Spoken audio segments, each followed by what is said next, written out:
Pag-ibig ang siyang pumukaw sa ating puso, kaluluwa ang siyang nagdulot sa ating buhay ng gintong aral at pag-asa.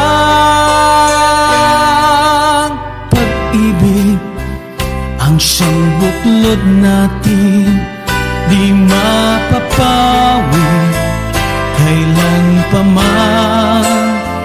Sa puso't diwa tayo'y isa lamang.